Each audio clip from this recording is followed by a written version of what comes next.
அல்லாஹ்வுடைய தூதர் ஸல்லல்லாஹு அலைஹி வஸல்லம் யூதர்கள் முஹர்ரம் மாதத்துடைய 10வது நாள் நோன்பு வைப்பதன் காரணம் என்ன என்று கேட்டார்கள்.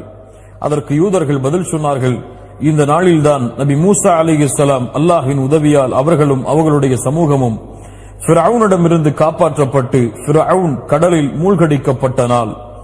மூசா அலைஹிஸ்ஸலாம் அல்லாஹ்விற்கு இந்த வெற்றிக்கு நன்றி செலுத்துவதற்காக முஹர்ரம் மாதத்துடைய இந்த 10வது நாளில் நோன்பு வைத்தார்கள்.